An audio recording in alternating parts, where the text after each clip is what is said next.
He was not a prophet. He did not receive visions. He did not stand before kings and declare the word of the Lord. He did not perform miracles or call fire from heaven or part rivers. He was a secretary, a scribe. The man who sat beside the most unpopular prophet in the history of Israel and wrote down every word that prophet spoke, at personal risk, knowing that the words he was recording were the words that would get them both killed if the wrong people heard them.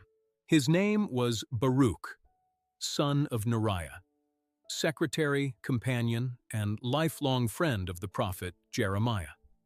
He appears in the canonical book of Jeremiah at the most critical moments. He reads Jeremiah's scroll publicly in the temple, when Jeremiah himself has been banned from entering. He hides the scroll when the king's officials come for it.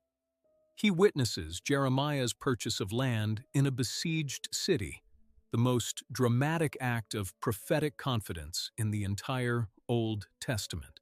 He receives a personal oracle from Jeremiah, one of the shortest but most poignant passages in the entire prophetic literature. And then he writes his own book, the Book of Baruch, 6 chapters, a confession of sin on behalf of the exiled nation, a poem about wisdom that has fascinated theologians for 2,000 years, a prophecy about the return from exile that reads like a missing chapter of Isaiah.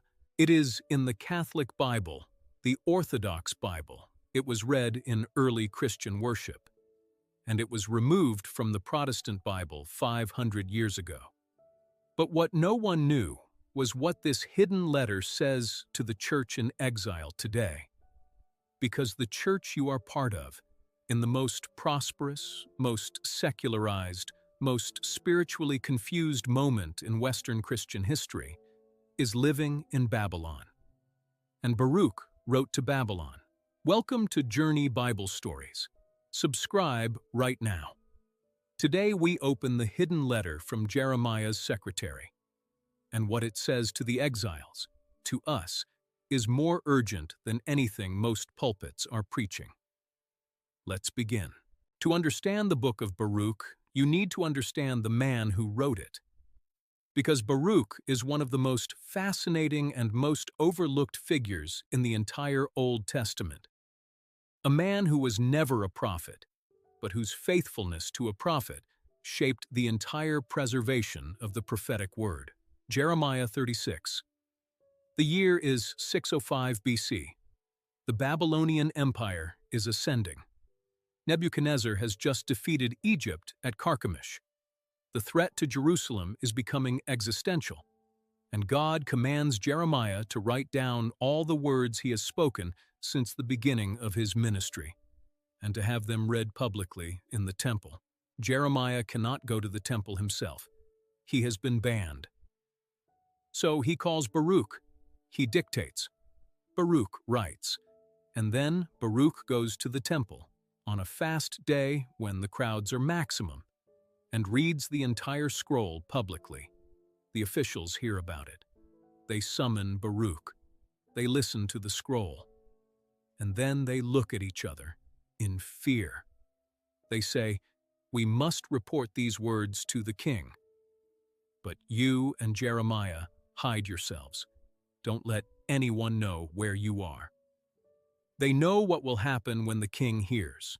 Jeremiah 36:20-26. The king cuts the scroll, column by column. As each section is read to him, he cuts it off and throws it into the fire. He's not angry. He's systematic, cold, deliberate. He destroys every word of God that is read to him, one section at a time. And then he sends men to arrest Baruch and Jeremiah. But they cannot find them, because the Lord had hidden them.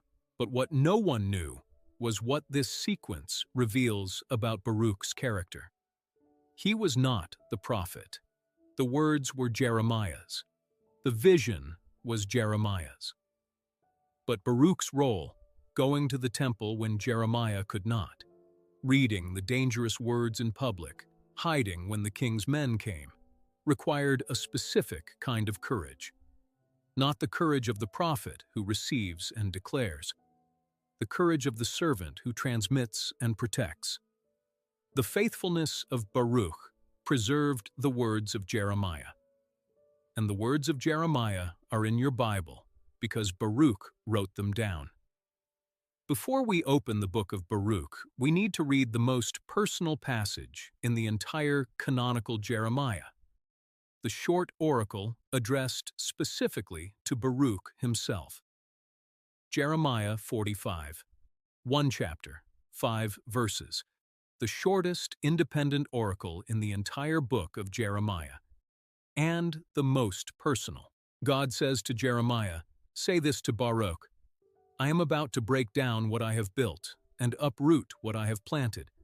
And do you seek great things for yourself? Seek them not. For behold, I am bringing disaster upon all flesh. But I will give you your life as a prize of war in all places to which you may go. Your life as a prize of war, not prosperity, not reward, not the vindication and recognition that any faithful servant of God might hope for. Your life, the simple fact that you will survive.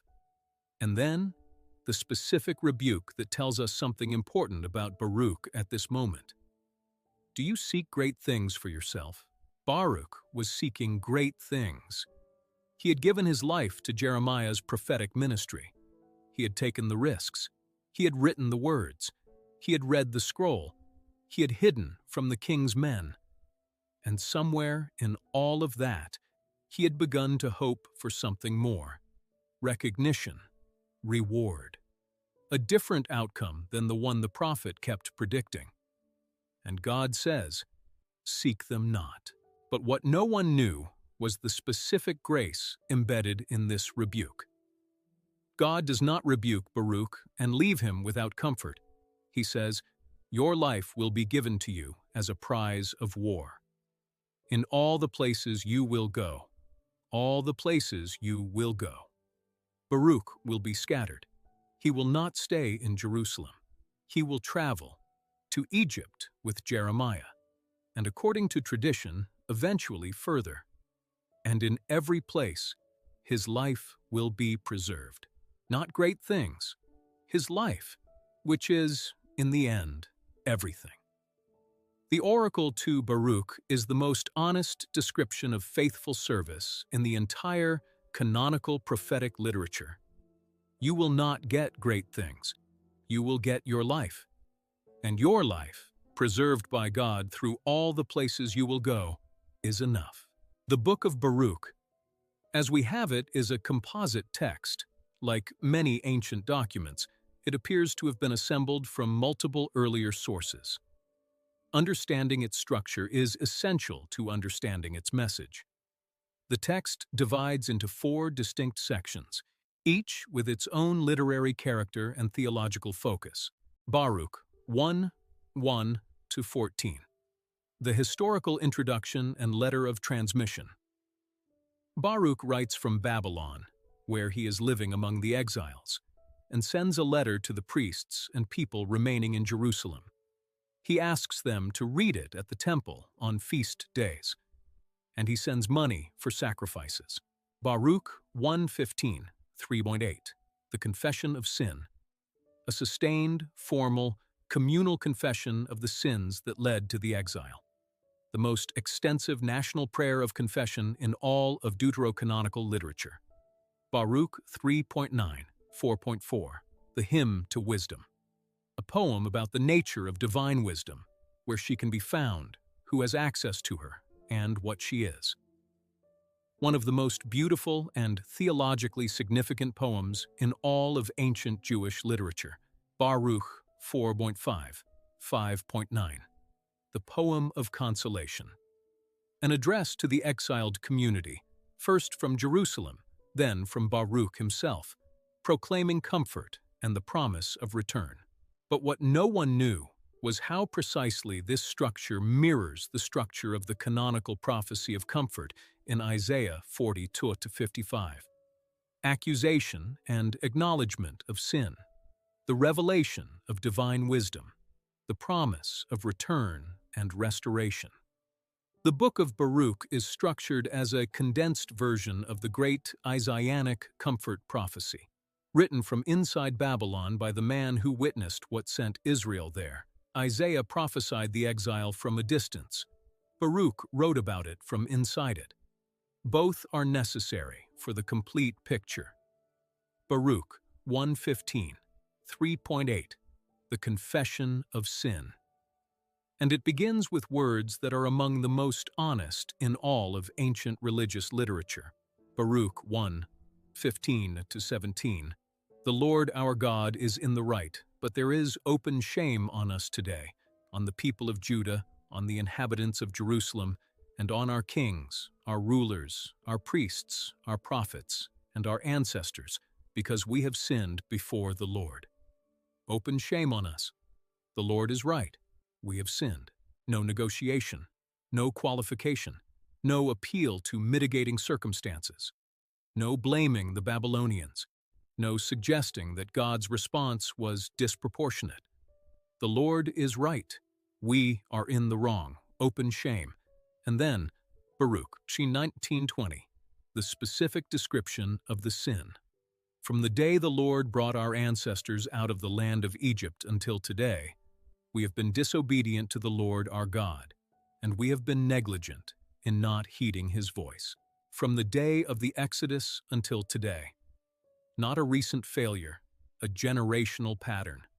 The refusal to hear the voice of God, going all the way back to the wilderness, repeated in every subsequent generation, culminating in the exile. Baruch 2:11-12. The prayer appeals to God's past faithfulness. And now, O Lord God of Israel, who brought your people out of the land of Egypt with a mighty hand, and with signs and wonders, and with great power and outstretched arm, we have sinned, we have been ungodly, we have done wrong, O Lord our God, against all your ordinances. The same God who did the Exodus is the God they have sinned against. The contrast is explicit and devastating. The God who parted the sea and defeated Pharaoh, they repaid with disobedience. But what no one knew was what this prayer reveals about the nature of genuine repentance. Not a negotiation, not a minimization, not a list of extenuating circumstances. Just, we sinned, from the beginning until now. And you are right, and we are ashamed. Daniel 9 contains the same prayer structure, the same acknowledgement, the same absence of self-justification, the same appeal to God's character rather than to human deserving. The Book of Baruch and Daniel 9 together represent the most complete ancient model of what genuine corporate repentance looks like. And neither model is being practiced by the 21st century Western Church in any meaningful way. Baruch 1:1-14 tells us that Baruch is writing from Babylon. He is among the exiles. He has not escaped to Egypt, where Jeremiah and Baruch eventually went, according to the canonical text.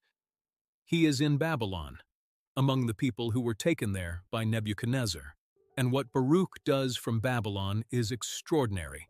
He collects money from the exiles and sends it to Jerusalem for the purchase of burnt offerings and sin offerings, for the temple that is still functioning under the Babylonian appointed governor.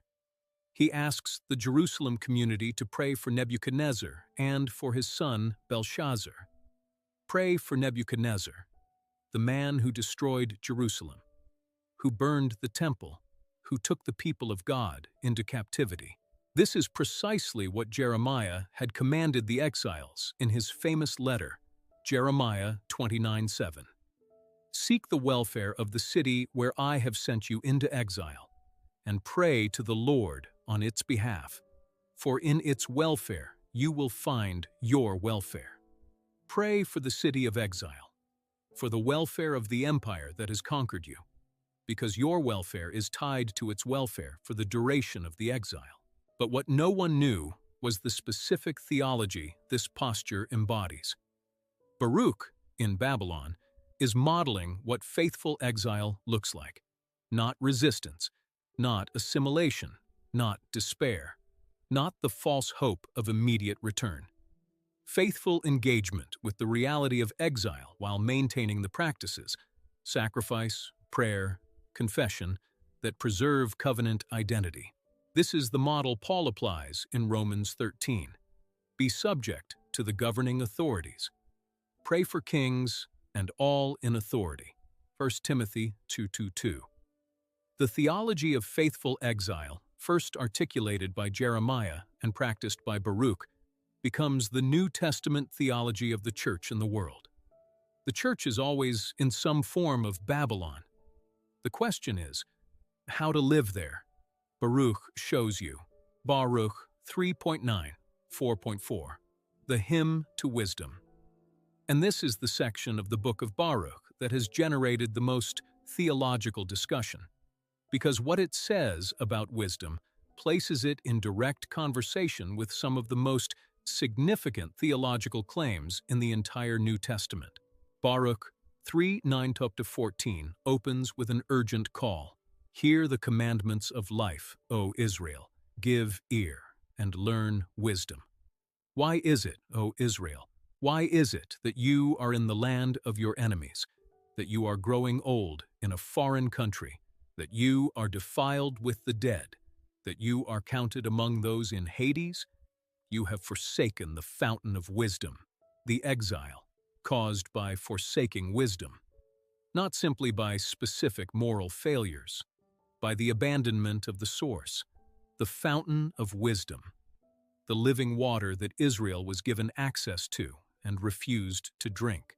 And then, Baruch 3:15-38, the search for wisdom. Where is she? Who has found her? Who has entered her storehouses? The princes of the nations who amassed silver, they are gone. The builders of Babel, gone. The Canaanites, gone. All the great powers of the ancient world who sought wisdom in their own strength, vanished. And then, Baruch 3:36-38. He found the whole way to knowledge and gave her to his servant Jacob and to Israel, whom he loved. Afterward, she appeared upon earth and lived with human beings. She appeared upon earth and lived with human beings.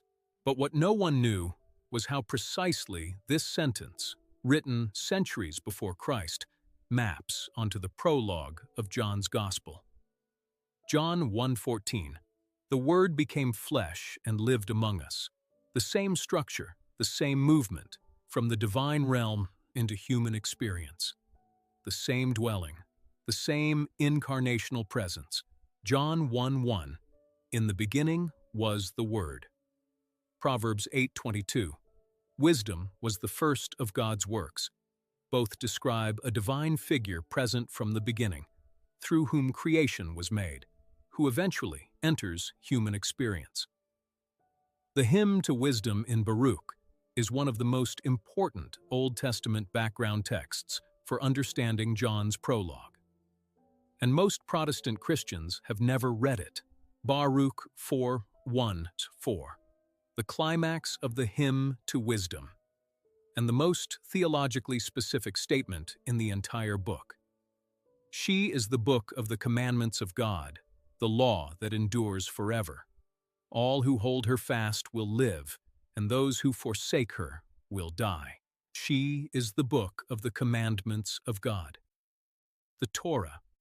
Wisdom, the cosmic figure who was with God before creation, who was present when the world was made, who appeared upon earth and lived with human beings, is identified with the Torah, with the law of Moses.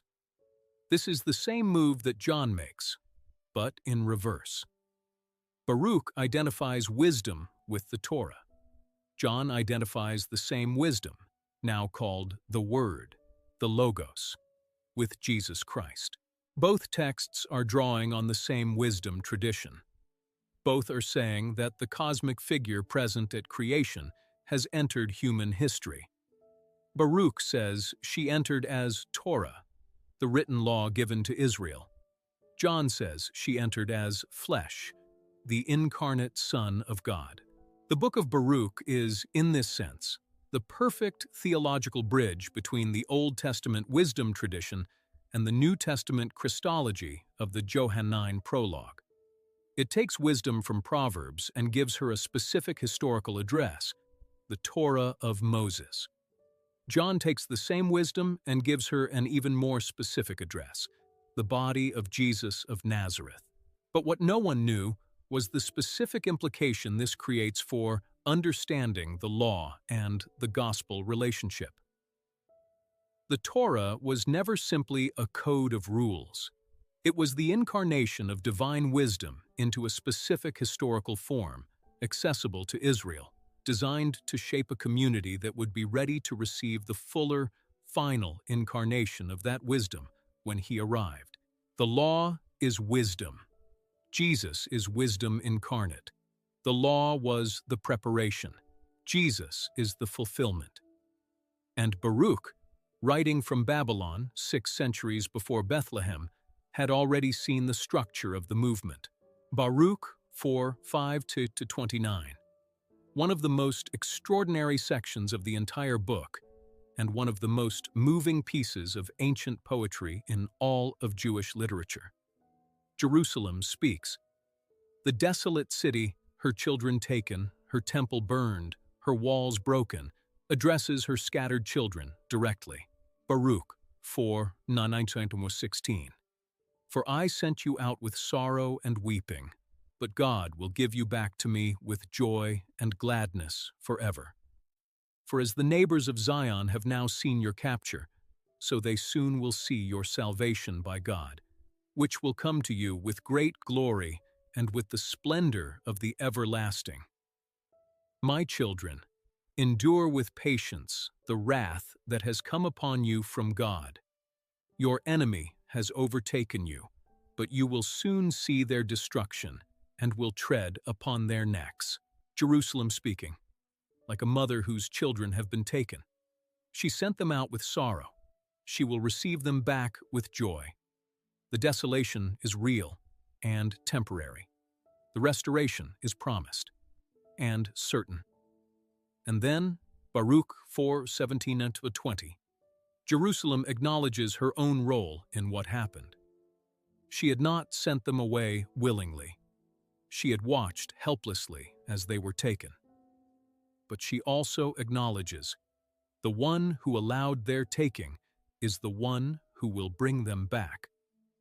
But what no one knew was how this passage, Jerusalem personified as a grieving mother, connects to the New Testament imagery of Jerusalem in Revelation. Revelation 21:2, the holy city, New Jerusalem, coming down out of heaven from God, prepared as a bride adorned for her husband. The same personification, the same movement from desolation to glory. The same mother city, transformed from the city of exile and grief into the city of eternal joy. The Jerusalem that speaks in Baruch is the same Jerusalem that Revelation describes as transformed. Between the two visions, centuries of exile. But the destination was always the same. Baruch 4:36, 5:9, the closing section of the Book of Baruch, and the section that most directly echoes the great prophecies of Isaiah 40:55. Baruch 4:36-37. Look toward the east, O Jerusalem, and see the joy that is coming to you from God.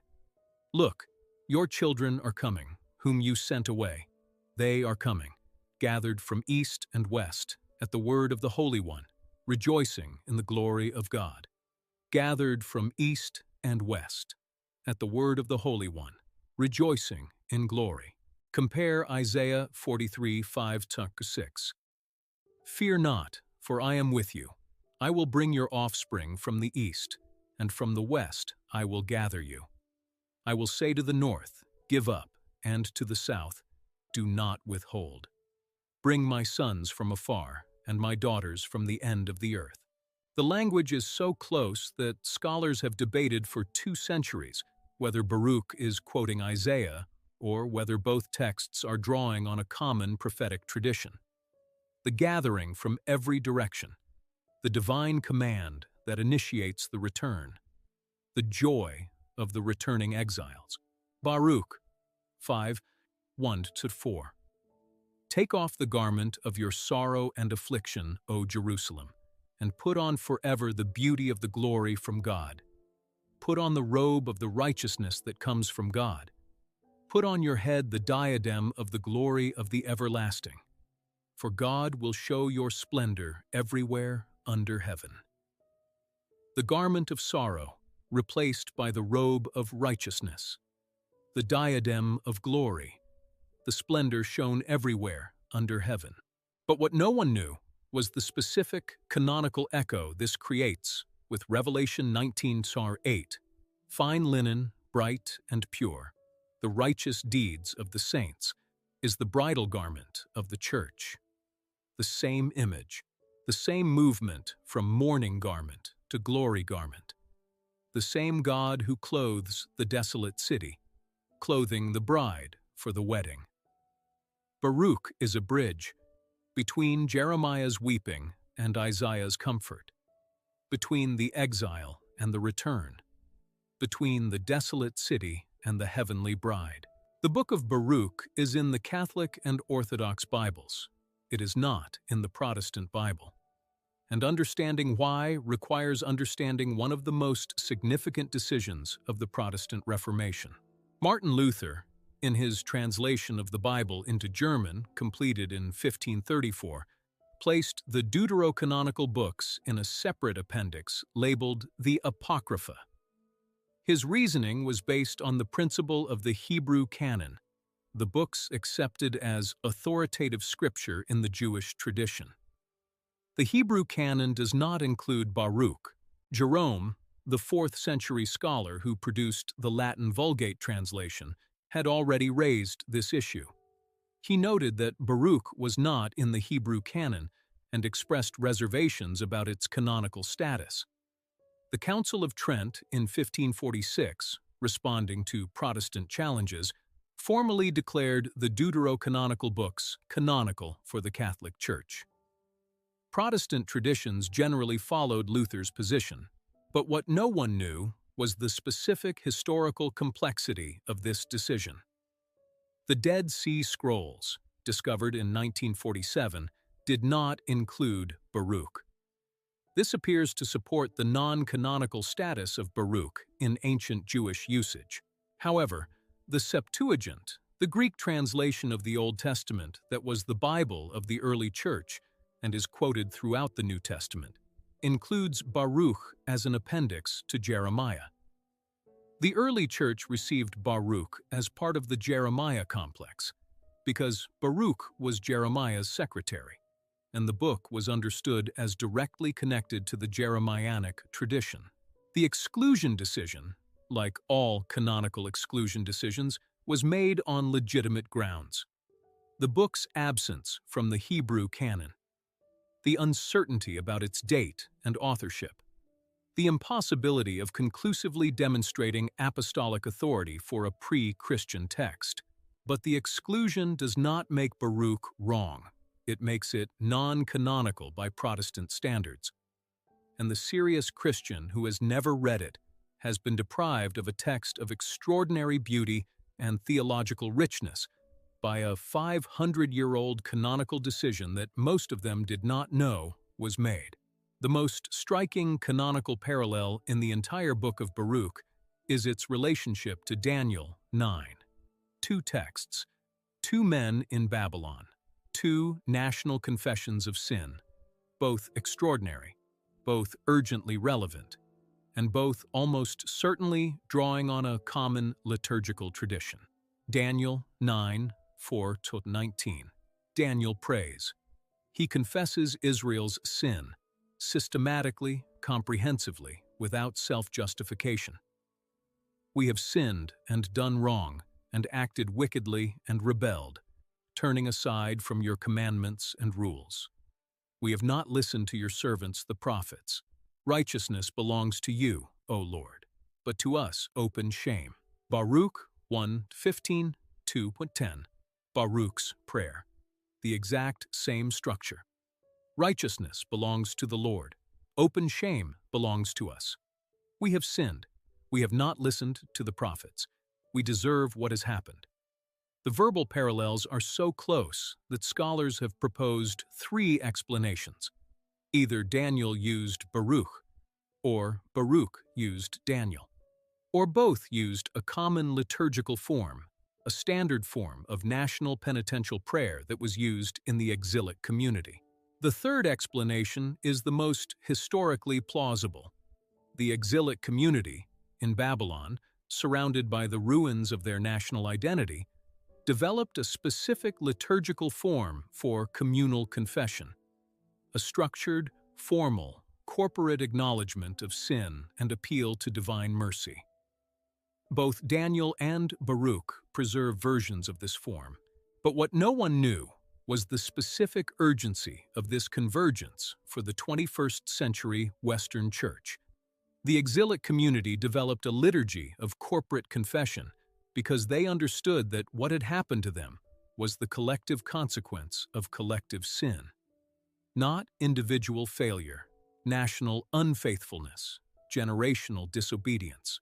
The 21st century Western Church has largely lost the practice of corporate confession, of standing together before God and saying, "We have sinned, from the beginning until today.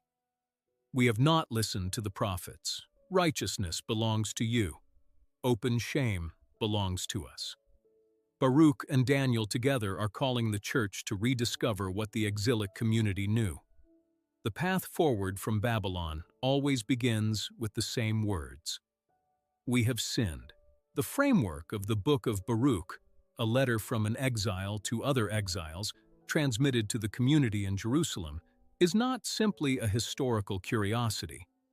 It is a framework that speaks directly to the situation of the 21st century Western Church. Peter addresses his first letter, 1 Peter 1:2-1, to the elect who are strangers and exiles scattered throughout the ancient world. The same language, the same framework. The church in the world as exiles, as people whose true homeland is elsewhere, who are living in Babylon while they wait for Jerusalem. Baruch writes from Babylon to the community, maintaining its practices in Jerusalem. He sends money for sacrifices. He asks for prayer. He confesses sin on behalf of the whole people, and the church, scattered across the secular empire of the 21st century, needs the same things Baruch's community needed. A clear-eyed acknowledgement of how it got here. A confession that does not minimize or negotiate. A commitment to maintain covenant practices in the middle of Babylon. And the patience of exile. The faith that the God who sent them there will bring them home. But what no one knew was the specific urgency of Baruch's message for the Western Church's particular moment. The Western Church is experiencing a form of exile, not geographical but cultural. The Christian consensus that shaped Western society for over a millennium has largely dissolved. The Church is no longer the center. It is no longer the cultural default. It is increasingly the minority, the strange, the other. This is exactly the situation of Baruch's community in Babylon. And Baruch's response is not to fight for cultural dominance, not to despair, not to assimilate, but to confess, to pray, to send resources to the places where covenant practices are being maintained, and to trust the God who promised the exile has an end. The Book of Baruch was known to the early church, used by the church fathers, read in Christian liturgy, and its influence on early Christian theology, particularly through the hymn to wisdom, was more significant than most modern Christians realize. Irenaeus of Lyon, 2nd century, quotes Baruch 3:11-12 in his Against Heresies, applying it to the Gnostics who had abandoned the wisdom of God.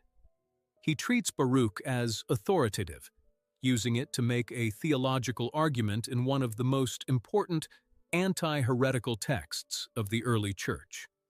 Origen, 3rd century, quotes Baruch in his biblical commentaries and homilies. He treats it as part of the prophetic literature, alongside Isaiah and Jeremiah. The Catholic liturgy, to this day, reads Baruch 3:9-15 and 3:32. 4.4 at the Easter Vigil. The hymn to wisdom, read at the most sacred night of the Christian year, as a preparation for the proclamation of the resurrection. But what no one knew was the specific reason Baruch became part of the Easter Vigil liturgy. The hymn to wisdom, which ends with the identification of wisdom with the Torah and which points toward the Incarnation, was read as a preparation for the proclamation that wisdom had fully incarnated in the risen Christ. The Easter Vigil reading order moves from Baruch's wisdom meditation through the resurrection proclamation, the same movement that John's Prologue makes, from the cosmic wisdom present at creation to the flesh-dwelling Logos, whose tomb is now empty. Baruch at the Easter Vigil is the early church's way of saying, the wisdom that Baruch described from Babylon is the same wisdom who walked out of the tomb on Easter morning. The exile is over. The wisdom who appeared upon earth has conquered the last enemy. Baruch 5:1-9. The closing poem of the Book of Baruch. A vision of the restoration of the exiles, of the end of Babylon, the return to Jerusalem, the transformation of the landscape between exile and home. Baruch 5.6-9. For God has ordered that every high mountain and the everlasting hills be made low and the valleys filled up, to make level ground, so that Israel may walk safely in the glory of God. The woods and every fragrant tree have shaded Israel at God's command. For God will lead Israel with joy in the light of his glory, with the mercy and righteousness that come from him. Every high mountain made low, every valley filled, the landscape transformed to make the journey of return possible, the exiles walking safely in glory, with mercy and righteousness coming from God himself. Isaiah 43:5. A voice cries in the wilderness, "Prepare the way of the Lord, make straight in the desert a highway for our God. Every valley shall be lifted up, and every mountain and hill be made low." Luke 3:4-6. The quotation of Isaiah 40 applied to John the Baptist, who comes to prepare the way for the one who is coming. And Luke extends the Isaiah quotation further than Matthew and Mark, all the way to verse 6. And all flesh shall see the salvation of God. The mountain-leveling, valley-filling imagery of Baruch 5 is the same imagery Isaiah uses for the return from exile, and that Luke applies to the mission of John the Baptist as the preparation for Jesus. The landscape transformation is always the same, and it always points to the same thing. The God who levels mountains for returning exiles, levels them for the advance of the gospel. The same providential reshaping of the terrain, ancient and modern, physical and spiritual. The exile ends. The road is prepared. And the God who led Israel with joy in the light of his glory leads the church in the same light. The Book of Baruch is not primarily a theological treatise. It is a pastoral letter, written by a real man, the secretary who wrote down Jeremiah's words, who read them publicly at personal risk, who hid the scroll when the king's men came, to real people in real exile. And the pastoral wisdom it carries is the wisdom of someone who has been through the worst and is still writing, still praying, still sending resources to Jerusalem, still confessing sin, still believing that the God who sent them into exile will bring them out. The Church in the 21st century does not need more theological sophistication. It does not need more programs or better strategies or more culturally relevant approaches to worship. What it needs, what Baruch gives it, is the wisdom of faithful exile, the wisdom to confess clearly, not to minimize the ways the Church has failed, the ways its wealth has corrupted it, its desire for cultural relevance has compromised it, its fear of offending has silenced it. But to say what Baruch said, "Righteousness belongs to you, O Lord. Open shame belongs to us."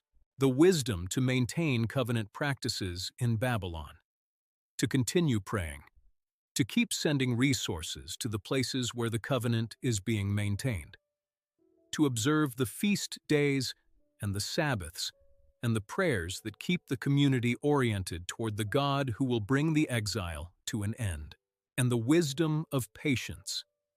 The exile is not permanent. The mountains will be leveled. The valleys will be filled. The returning exiles will walk in the light of God's glory. The Jerusalem that is coming is more real than the Babylon that is present. But what no one knew was the most urgent application of Baruch's pastoral wisdom to the present moment. The church that is in Babylon, that has lost its cultural home, that is increasingly marginalized and misunderstood, has a choice. It can fight to regain the cultural position it has lost. It can despair of ever being heard again.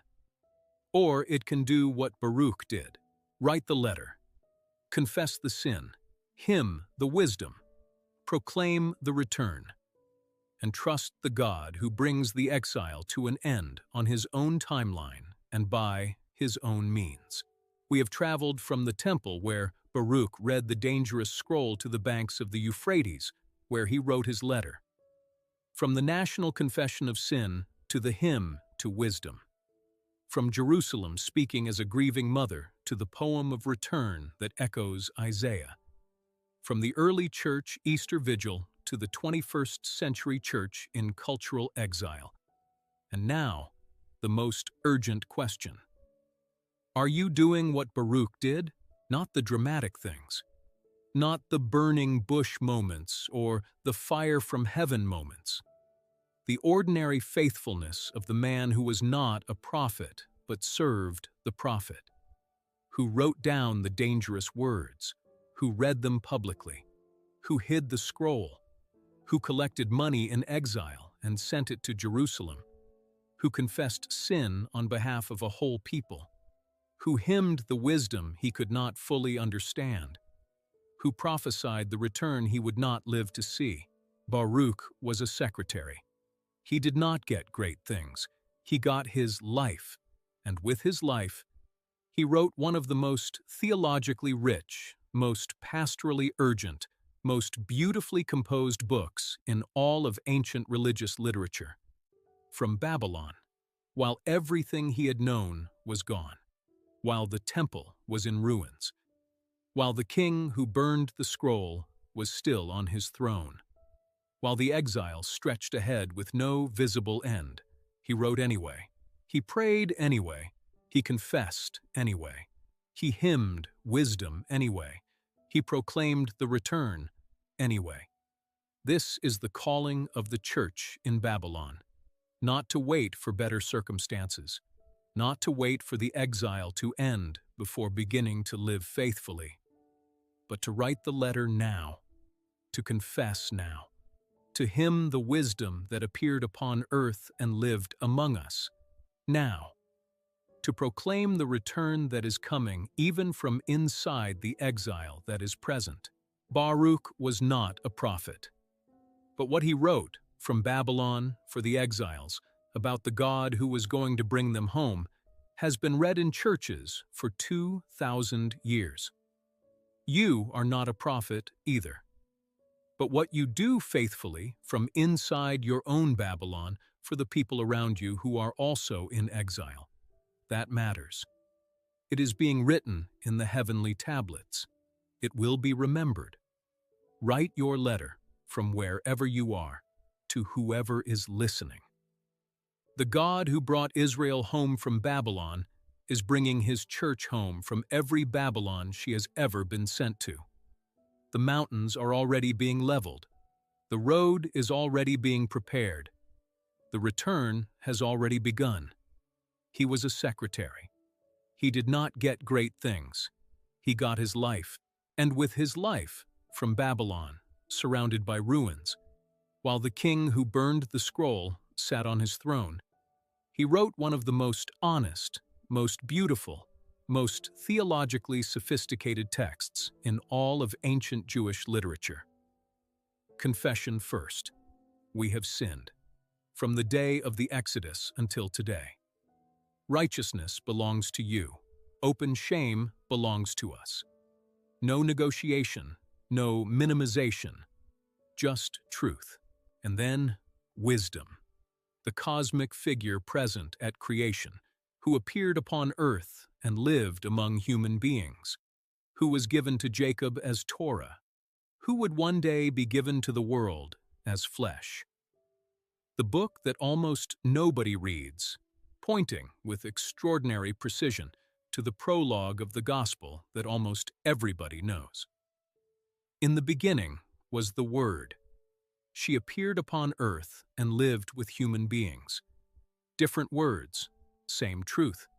And then Jerusalem, speaking to her scattered children. I sent you out with sorrow. I will receive you back with joy. The mountains will be leveled. The road will be prepared. Walk safely in the light of God's glory. This is the letter that Baruch wrote from Babylon. This is the letter that has been preserved for 2,000 years in Catholic churches, in Orthodox liturgies, in the Easter Vigil when Christians stand in the dark and wait for the light. And this is the letter that speaks to you wherever your Babylon is. Whatever exile you are living in, however long the journey home seems to be. The God who brought Israel home from Babylon is the same God who walks with you in your exile, who has leveled the mountains for your return, who will receive you back with joy. Write your letter, confess your sin, hymn the wisdom, proclaim the return. The exile has an end. And Baruch knew it before he could see it. Subscribe to Journey Bible Stories right now. Every week, the hidden things, the ancient letters, and the God who brings the exiles home. Drop one word in the comments. What did the Book of Baruch reveal to you?